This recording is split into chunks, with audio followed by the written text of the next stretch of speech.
The metallic tang of antiseptic filled the makeshift operating room, its air thick with the stench of blood, burnt flesh, and desperation. Dr. Ethan Carter barely flinched as another tremor rattled the ceiling, sending dust cascading onto his already sweat-slicked brow. The war had reduced even the grandest medical facilities to little more than reinforced tents, their walls trembling with every distant explosion. But right now, none of that mattered. His focus was solely on the alien woman lying before him. Lyra Starborne, a high-ranking prisoner, was unconscious, her body restrained, not just for security, but to keep her from thrashing against the pain. Her leg was ruined, a mangled mess of charred muscle and shattered bone. A direct hit from a human plasma round had all but severed the limb, and what remained was beyond salvage. "She won't survive if you don't act now," Nurse Callahan murmured, her voice just audible over the distant artillery fire. Ethan's jaw tightened. He wasn't in the habit of letting patients die, even enemy ones. He had made an oath, long before the war had forced him into this miserable role as a battlefield surgeon. He wiped the sweat from his forehead and grabbed the scalpel. "Let's begin." The operation took 3 grueling hours. The cybernetic implant was old, military surplus from the First War, slightly outdated but functional. The procedure itself was complicated by Lyra's alien biology, her body rejecting the implant at first before finally adapting to it. By the time Ethan finished, his muscles burned with exhaustion, but he allowed himself a moment of satisfaction. He had saved her. Whether or not she appreciated it was another matter entirely. When Lyra awoke, she felt wrong. Pain still hummed through her nerves, but it was different. Dull, blunted, controlled. Her body felt unfamiliar, her movements sluggish. And then she felt it. Her breath hitched as she turned her head, violet eyes narrowing at the metallic limb now attached to her body. The dull silver casing glinted under the flickering hospital lights, cables disappearing into her skin where her flesh had once been. The sight made her stomach lurch. "You bastard," she hissed, voice raw. Ethan, seated beside her bed, barely raised an eyebrow. "You're welcome." Lyra tried to push herself up, but the weight distribution was all wrong. She faltered, and before she could stop herself, Ethan's hands were on her shoulders, steadying her. She stiffened at the contact. "You cut off my leg," she accused, eyes blazing. "I saved your life," Ethan corrected evenly. Lyra clenched her jaw, but the truth of his words was undeniable. The damage to her leg had been too severe. She would have died from infection or blood loss if he had left it. Still, that didn't mean she had to be grateful. "Try standing," Ethan said, stepping back. She glared at him but swung her legs over the side of the cot. The cybernetic limb felt cold against her skin. It responded smoothly as she forced herself upright. Her first step was uncertain, her balance thrown off. The second was steadier. By the third, she was standing on her own. Ethan watched her with a guarded expression. "Not bad." Lyra exhaled sharply, turning to face him. "Why did you really help me?" Ethan hesitated. Then, with a shrug, he said, "Because sometimes, we need to prove we're better than our reputation." The moment Colonel Briggs entered the medical bay, Lyra knew she was in trouble. Briggs was a hard man, his uniform always crisp despite the grime of war. His steel-gray eyes landed on Lyra like a targeting system locking on, his lips twisting in something close to disdain. "Starborne," he said flatly. "I should have known." Ethan stepped forward. "She needs rest." Briggs barely spared him a glance. "She's a high-value prisoner. The moment she's stable, she's to be transferred to interrogation." Lyra's fingers twitched. She forced her expression into something unreadable. "You're wasting your time. I don't work for my father." Briggs narrowed his eyes. "And yet, you share his name." Lyra met his gaze with icy resolve. "That's all we share." For a moment, neither spoke. Then Briggs turned to Ethan. "Thank you for your service, Doctor, but this is a military matter now." Ethan clenched his fists. "She's not ready for transport." Briggs' expression darkened. "This isn't your decision." Before Ethan could argue, the world around them exploded.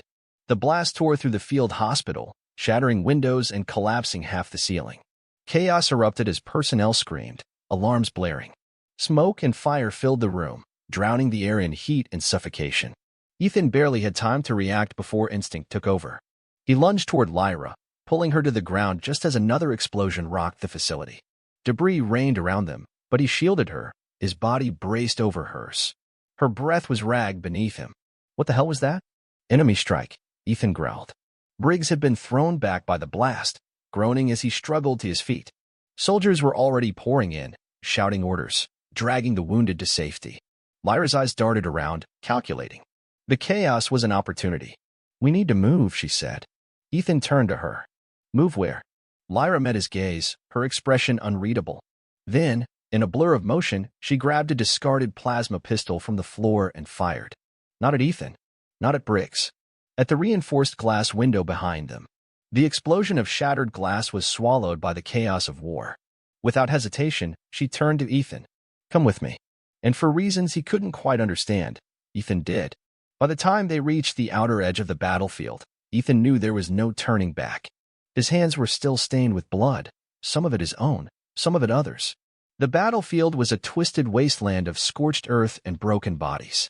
Beside him, Lyra moved with a quiet determination, her cybernetic leg whirring softly with each step.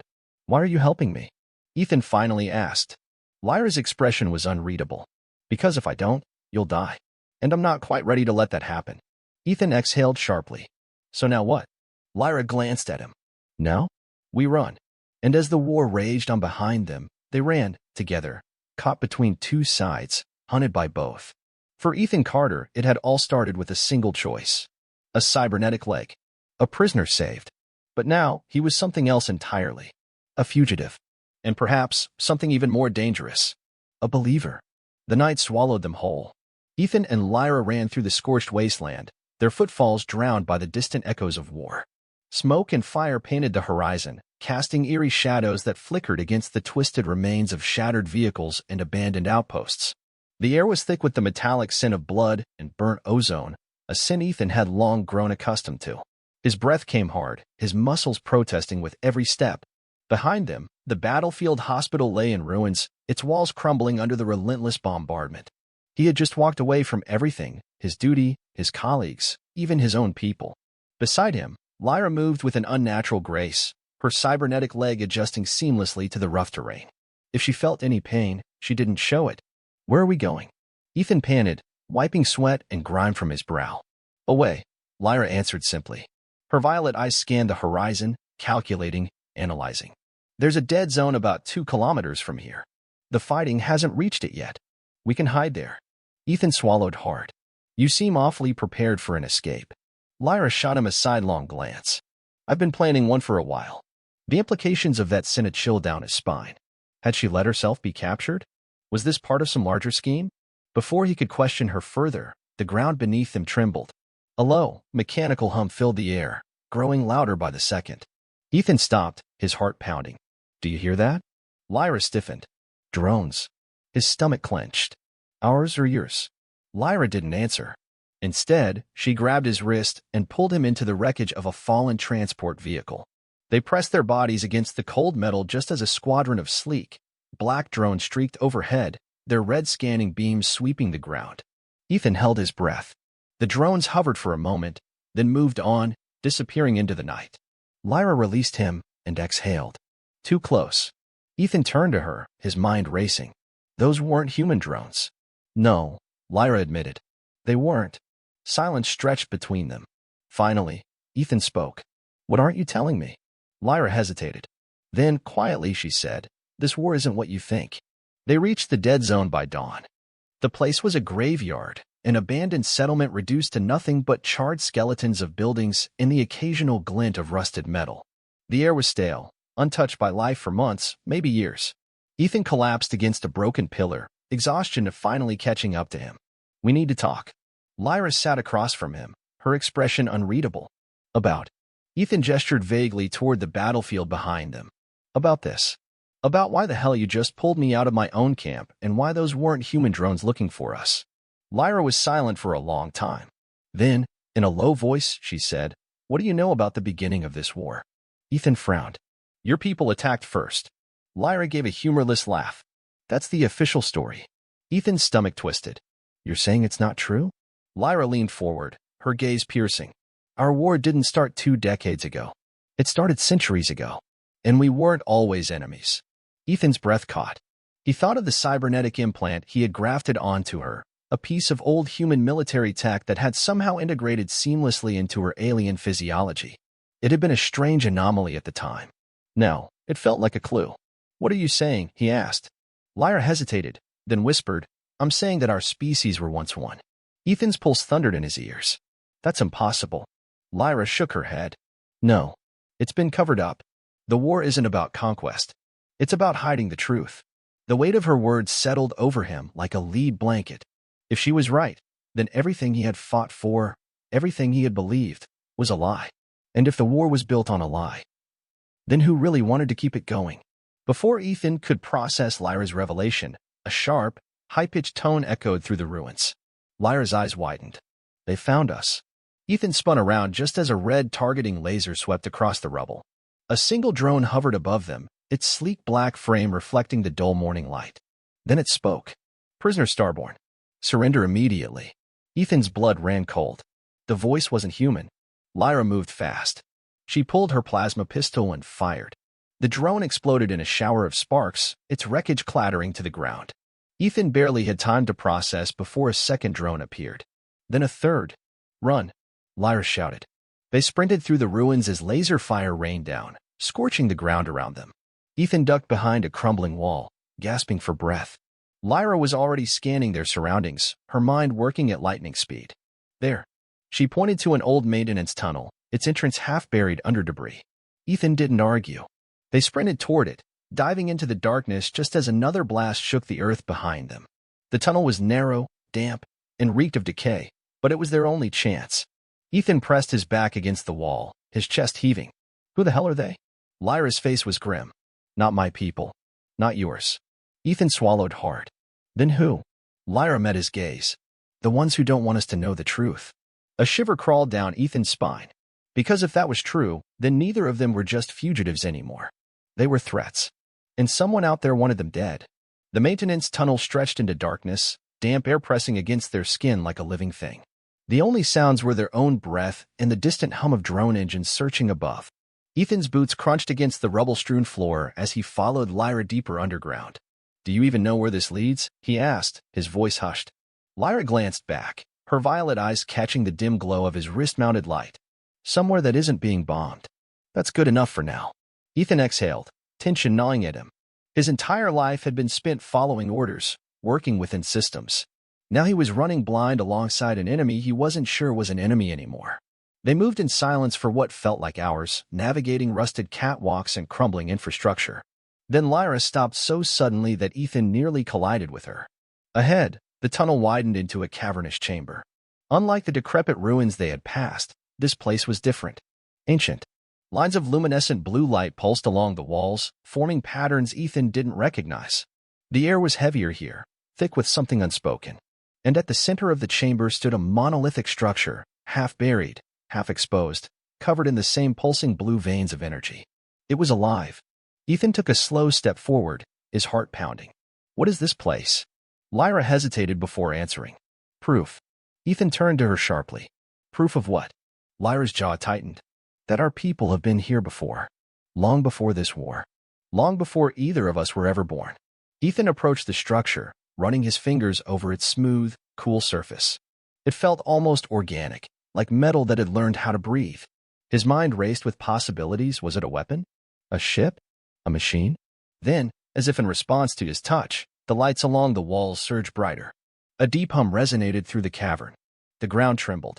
Lyra grabbed his wrist. You activated it. Ethan took a shaky breath. I didn't. A voice interrupted him. Low. Resonant. And nothing human. Identity recognized. The words vibrated through the chamber, not spoken, but felt. Ethan's blood ran cold. Recognized. Lyra took a step back, her fingers tightening around her plasma pistol. Ethan, what the hell did you just do? The monolithic structure continued to pulse, energy rippling across its surface like a heartbeat. Ethan swallowed hard. It knows me. Lyra's expression darkened. That's impossible. It's older than both of our civilizations. It shouldn't recognize anyone. Ethan turned back to the structure, trying to steady his breath. If what Lyra said was true, then why did this ancient machine respond to him, as if he were meant to be here? A sudden hiss filled the chamber. Panels along the base of the structure slid open, revealing a hidden interior. The blue glow intensified, casting shifting shadows across the walls. Lyra raised her weapon. We should leave. Ethan took a step forward instead. Or, he said, we should see what's inside. Lyra shot him an incredulous look. You want to just walk into the ancient? possibly hostile machine? Ethan turned to her, and for the first time since their escape, his hesitation disappeared. You said this war was built on lies. Maybe this is where we find the truth. Lyra held his gaze for a long moment before exhaling sharply. Damn it. Fine. But if this thing eats us, I'm blaming you. Together, they stepped inside. The interior was larger than it should have been. Columns of light stretched into the dark, illuminating panels covered in inscriptions, some in Lyra's language, some in Ethan's. Some in languages neither of them recognized. At the center of the room, a single pedestal stood, and atop it lay something Ethan couldn't comprehend at first. A body, suspended within a stasis field, perfectly preserved. And it was both of them. Ethan and Lyra stood frozen, staring at the figure before them. It had the bone structure of a human, the constellation-marked skin of Lyra's people. A fusion of both their species, impossibly ancient, yet unmistakably familiar. Lyra's voice was barely a whisper. This isn't possible. Ethan swallowed. I think we just found our ancestor. Before they could react, the monolithic structure spoke again. History retrieval initiated. A pulse of energy surged through the chamber. Images, voices, and memories not their own flooded their minds. They saw cities of glass and steel, spanning across the stars. A civilization untouched by war. They saw an empire, one species, neither human nor alien, but something in between. Then they saw the division. A great schism. A war that tore their ancestors apart, fracturing their people into two, the early humans, who fled to the cradle of Earth, and the early celestials, who colonized the distant stars. And then, the worst truth of all. The war they were fighting now wasn't new. It was the same war, repeating itself. A cycle engineered by unseen hands, ensuring the two halves of the same species never reunited. And the ones pulling the strings, the ones who had never stopped watching, were still out there. The final words of the monolith echoed in the chamber. The war must continue. The images ceased. The chamber fell silent. Ethan and Lyra staggered back, their breath ragged, their minds reeling. Lyra turned to Ethan, her eyes wide with horror. Someone wants us to fight. They've always wanted us to fight. Ethan's hands trembled.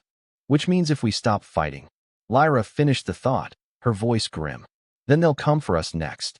A sound from the tunnel sent a jolt of adrenaline through them. Footsteps. Voices. They had been followed. Ethan and Lyra exchanged a look. In that moment, there was no need for words. The war they had been fighting was meaningless. Their real enemies were still out there. And now? Now, they were targets. Lyra raised her plasma pistol. We can't stay here. Ethan exhaled sharply. Then let's make sure we don't die here, either. The footsteps grew closer. Shadows flickered at the tunnel entrance. And with that, they prepared to fight. Not for survival, not for victory, but for the truth. The air in the ancient chamber grew thick with tension as the footsteps approached. Ethan's heart pounded in his ears, his muscles coiled with adrenaline. Beside him, Lyra tightened her grip on her plasma pistol, violet eyes locked onto the tunnel entrance. The first figure emerged, human. A soldier in full combat armor, his rifle raised. The visor of his helmet reflected the eerie blue glow of the monolith behind them. Then another stepped into view. Not human. Celestial. Lyra's people. A joint strike team. Ethan's stomach twisted. Both sides were working together to track them down. The realization hit him like a physical blow. Whoever was truly controlling this war, they had already manipulated both factions into hunting him and Lyra together. Dr. Carter. The human soldier's voice was cold, mechanical. His rifle didn't waver. Step away from the alien. Lyra let out a humorless laugh. He's the alien now? The celestial soldier beside him, a tall, armored woman with glowing silver irises, spoke next. Prisoner Starborne, you are to be taken into custody immediately. Surrender, and you will not be harmed. Lyra snorted. Forgive me if I don't believe you. Ethan took a slow breath. Listen to me. You don't understand what's happening here. This war, this entire war, is a lie. We've seen proof. He gestured toward the monolith behind them. Our species were never meant to be enemies. The human soldier's fingers twitched on his trigger. You're compromised, Doctor. The celestial soldier nodded in agreement. You've been exposed to classified technology. Ethan's blood ran cold. Classified? They knew about this place. About the monolith. About the truth. And they weren't here to learn. They were here to bury it. Lyra realized it at the same moment he did. Her voice was quiet but firm. They don't care about the truth, Ethan. His fists clenched. No, they don't. For a moment, the two sides stood locked in silence. Two fugitives against trained killers. Then Lyra moved. A single plasma shot rang out, and all hell broke loose. Ethan barely had time to react before gunfire erupted around him. He ducked behind the monolith, Lyra right beside him. Energy rounds sizzled past, searing the air where they had stood seconds before. This is a terrible plan, Ethan shouted over the gunfire. Lyra smirked, even as she fired back. You'd rather get arrested? Honestly, maybe. Ethan yanked a discarded rifle from the floor, checking its charge. He hadn't fired a weapon in years, but right now, he had no choice. They were outnumbered, outgunned, and boxed in. But they had one advantage. The monolith. Cover me, Ethan shouted. Lyra didn't hesitate. She pivoted, unloading suppressing fire as Ethan sprinted toward the control panel at the base of the ancient structure. If this thing could recognize him, if it had spoken to him, maybe it could do more. He slammed his hand against the interface. Come on, come on. A low hum vibrated through the room. The monolith responded. Cycle disruption initiated. The ground shook. The glowing blue veins across the structure pulsed violently, sending waves of energy rippling outward. The human and celestial soldiers faltered, their weapons sparking. Then the first one screamed. A wave of force slammed outward from the monolith, hitting the soldiers like a shockwave. Their bodies convulsed as if struck by an unseen force. Helmets cracked. Visors shattered. They collapsed, writhing, their minds flooded with something unseen. Ethan watched in horror. What's happening to them? Lyra's eyes widened as she realized. The monolith, it's showing them. The same visions that had burned through Ethan and Lyra's minds. The lost civilization, the broken empire, the truth, were now searing their way into every soldier who had come to kill them. Some screamed in denial. Others simply stopped moving. One, the celestial officer, dropped her weapon, her silver irises unfocused. This, she whispered. This is not what I was told. Ethan swallowed hard. Yeah, welcome to the club. The monolith's power surge faded. The soldiers lay scattered, some unconscious, others dazed. Lyra turned to Ethan. We need to go now. Ethan nodded. They'll send more. And this time, they wouldn't just send soldiers. They would send everything. The monolith had just exposed the truth to people who weren't meant to see it. Whoever had been controlling this war, they wouldn't let that stand. Lyra was already moving, searching the chamber for an escape route. Ethan turned back to the celestial officer, the one who had dropped her weapon. She met his gaze, her expression torn between horror and understanding. You saw it, Ethan said. You know. The officer hesitated. Then, slowly, she nodded. I saw. Then help us. She exhaled shakily, looking at her fallen comrades.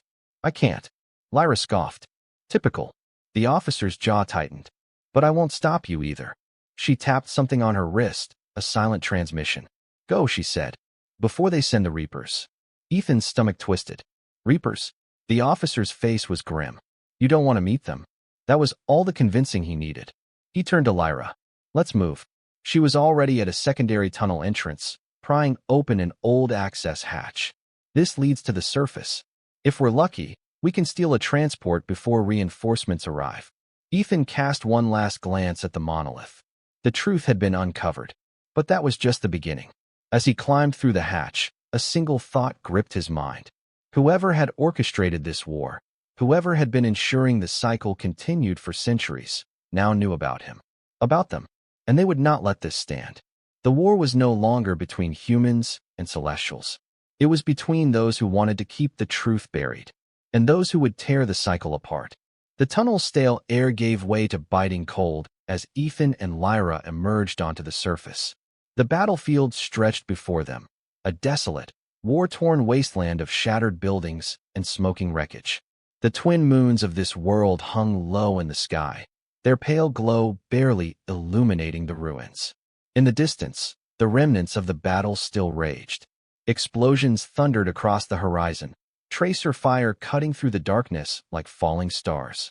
But the real danger wasn't behind them. It was coming. Ethan turned to Lyra. The Reapers, what are they? Lyra's expression was grim as she scanned the battlefield. You don't want to know. Ethan swore under his breath. That bad? Lyra didn't answer. She just grabbed his arm and pulled him forward. Come on. We need transport. They moved quickly, darting between the ruins, careful to stay out of sight. The sky above them was quiet, for now. The monolith's disruption had bought them time, but not much. Ethan's mind raced as they ran. The soldiers they had fought, human and celestial alike, hadn't known the truth. That meant the war had been perpetuated by something higher than governments. Something older. Something powerful enough to ensure both species never remembered their shared past. And now, he and Lyra had torn a hole in that lie. They weren't just fugitives. They were anomalies. And whatever force had been controlling this war, it was coming to erase them. The first sign of them was the silence. The battlefield, once filled with the distant roar of conflict, grew eerily still. Even the wind seemed to vanish. Lyra stopped in her tracks, her eyes narrowing. They're here. Ethan tensed. I don't see anything. Lyra exhaled, gripping her plasma pistol tighter. You won't. Not at first. Then, a low hum filled the air. Ethan's skin prickled. It wasn't mechanical, nor organic. It was something else, vibrating in the bones, pressing against the mind. A flicker of motion caught his eye.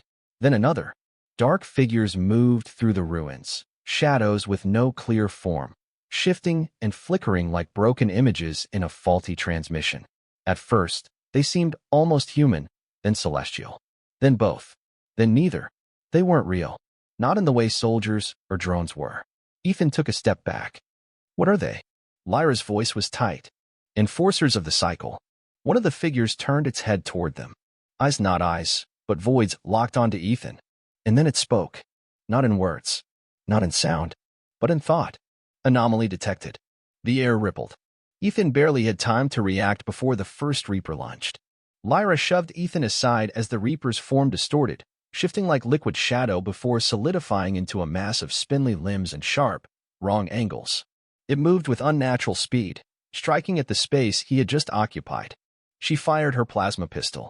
The shot hit the Reaper square in the chest, only for it to bend around the impact like smoke before reforming. Run, Lyra shouted. Ethan didn't argue. They sprinted through the ruins, the Reapers gliding after them, moving in ways that defied logic, appearing in one place, then another, as if distance meant nothing. One of them whispered inside Ethan's skull. You should not exist. Ethan clenched his teeth, forcing the voice out. His eyes darted ahead. There, in the wreckage of a downed transport, was a half-buried hoverbike. Lyra there. She saw it too. Without hesitation, she broke into a sprint, reaching the vehicle first. It was battered, covered in scorch marks, but it might still work. She swung onto the seat and slammed her fist into the ignition. The hoverbike sputtered, coughed, then roared to life. Ethan leaped onto the back just as a Reaper flickered into existence beside him. It reached for him. Lyra gunned the throttle. The hoverbike launched forward, tearing across the battlefield in a blur of speed. The Reaper's fingers brushed Ethan's shoulder. And then it was gone, vanishing into the dust behind them. But they weren't safe. Not yet. The hoverbike raced across the wasteland, kicking up dust in its wake. Ethan glanced back. Shadows flickered in the distance, the Reapers following, but not attacking. Waiting. They're not chasing us, Ethan realized. They don't have to. Lyra's grip tightened on the controls. They're hurting us. Ethan's gut twisted. Hurting us where? Lyra's jaw clenched. The only place left. She pointed ahead. Ethan turned, and his breath caught. A massive storm loomed on the horizon. Not a natural storm, but something worse. A swirling vortex of darkness and light, flickering in and out of existence like a glitch in reality. Ethan's mouth went dry. That's not a storm. No, Lyra said grimly. It's a rift. A tear in space. A wound in the universe itself. And it was growing. The Reapers weren't chasing them. They were forcing them into it. Hold on, Lyra said. And then she drove them straight into the abyss. The moment they hit the rift, reality broke. Ethan's body twisted, unraveled, his senses splintering. Time lost meaning. He saw 1,000 versions of himself, living and dying across infinite realities. He saw Lyra. And then he saw them. The architects. The true masters of the cycle. Towering figures, neither flesh nor machine, watching from beyond existence. Their thoughts rippled across the void, vast and unknowable. One of them turned. It saw him. The universe screamed. Then, silence. Darkness. And then, a breath. Ethan's eyes snapped open. He was lying on cold metal. The air smelled sterile, artificial. He tried to move but found his limbs restrained. He wasn't in the wasteland anymore. He was in a facility. A deep, mechanical voice echoed from above. Subject Carter. Subject Starborne. Ethan's blood turned to ice. We have been expecting you. Ethan's pulse thundered as he fought against the restraints pinning him to the cold metal slab. The sterile white light above him cast long, clinical shadows, stripping the room of warmth. His wrists burned where the restraints dug into his skin. Across from him, Lyra was similarly bound, her violet eyes scanning their surroundings. The defiance in her gaze hadn't dimmed, but Ethan could see the tension in her posture. She knew as well as he did, whoever had taken them wasn't part of the war. They were something above it. A mechanical hiss filled the air. A section of the wall shimmered, folding away as if reality itself had peeled open. And they stepped through. The architects. They stood impossibly tall, their forms shifting between something humanoid and something vast, flickering between dimensions with each movement. Their bodies were smooth, obsidian-like, yet rippled with shifting symbols and patterns Ethan couldn't comprehend. One of them, its featureless face turning toward him, spoke, not with sound, but directly into his mind. The cycle has been disrupted. Ethan gritted his teeth. Good. A pause. Then, incorrect response. Pain lanced through his skull. He gasped, his vision splitting into fragments, his mind dragged through memories not his own. He saw the war, not just as it was now, but as it had always been. Repeating. Resetting. Over and over. A never-ending loop. Lyra jerked against her restraints, gritting her teeth. You've been doing this. Controlling both sides. Keeping us fighting. The architect's form flickered. Necessary. Your species are unstable when united. Their past civilizations fell due to unchecked ambition. Division preserves survival. Ethan's breathing was ragged. You're lying. Empirical fact. Proof exists in prior cycles. Vision surged into his mind again, cities crumbling, civil wars erupting, technological wonders turned into weapons of annihilation. He saw what had happened when the first civilization of their species had reached beyond the stars, how they had warred with themselves, burning their empire to the ground. The architects had intervened, split them apart, turned them into two species. And then, every time they got close to remembering, close to reuniting, the architects reset the cycle. Lyra's voice was hoarse. And what happens to those who try to stop it? The architect's head tilted slightly. They're erased. Ethan's blood went cold. The Reapers. The wars. The lies. All of it. A carefully controlled mechanism to keep humans and Celestials apart. To stop them from ever becoming what they once were. And now, he and Lyra had become the greatest anomaly of all. They had learned the truth. And now, they would be erased. A second architect stepped forward, its presence sending static rippling through Ethan's mind. You will not be allowed to leave this facility. The words carried finality. Ethan's jaw clenched. He wasn't a soldier. He wasn't a hero. But he was a doctor. And a doctor did not accept death without a fight. Lyra, he whispered. We have one shot. She turned her head slightly, acknowledging him without speaking. He could see the calculations running through her mind. The architects believed them powerless. They had made a mistake. Ethan focused all his energy on the cybernetic implant he had given Lyra, the old, outdated military tech, built on ancient foundations. The same foundations that had allowed the monolith to recognize him. And if the monolith had connected to him, maybe it could connect to something else. He whispered, just loud enough for her to hear. The implant. Lyra's eyes widened slightly. Then she moved. With a sharp, sudden twist, she forced her cybernetic leg against the restraint panel on her slab. Sparks flew as her implant interfaced with the alien technology. The restraints flickered, then released. She was free. Before the architects could react, she lunged for Ethan's controls, slamming her palm against them. His restraints hissed open. Ethan ripped himself free just as the architects' forms began to distort. The air around them pulsed violently, the walls of the facility warping, as if reality itself was bending in reaction to their defiance. Unacceptable. The architects' voices layered over one another, forming a wall of soundless pressure. The air shattered as Reapers materialized from the walls, their dark forms surging toward them. Lyra grabbed Ethan's arm. Run. They sprinted through the facility, alarms blaring. The walls flickered between solid and translucent, the very structure of the architect's domain unraveling. Ahead, a massive chamber loomed. A control center. Ethan's gut twisted. If they reset the cycle, they'll just start the war over again. Lyra's gaze hardened. Then we break the cycle. They reached the core of the facility. Suspended in the center was a massive, pulsing construct, an engine of pure energy feeding into unseen machinery. The reset mechanism. Ethan didn't hesitate. He grabbed the nearest exposed conduit and ripped it free. The entire facility screamed. The floor beneath them cracked, the architects' voices rising in protest. "This will destabilize your species." Ethan's hands trembled, but he kept pulling at the machinery. "No," he whispered. "You did that." Lyra fired a shot into the core. The construct shuddered, light exploding outward. The cycle was collapsing.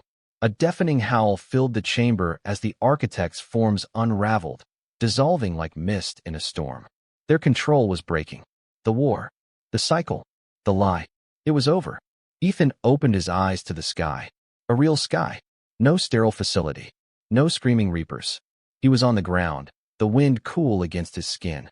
Lyra sat beside him, staring at the horizon. It was quiet. The war was gone. Not won. Not lost. Simply ended. The armies, both human and celestial, had stopped fighting. With the cycle broken, with the architects gone, there was no force pushing them toward endless war. There was only silence. And possibility. Ethan took a slow breath. "What now?" Lyra smirked, the smallest hint of exhaustion in her expression. "Now." She looked at her cybernetic leg, the implant that had helped save them both. "We decide what happens next." For once, Ethan exhaled, feeling the weight of history settle upon them. For the first time in countless centuries, their people had a choice. The cycle was broken, and the future was theirs to build. The end.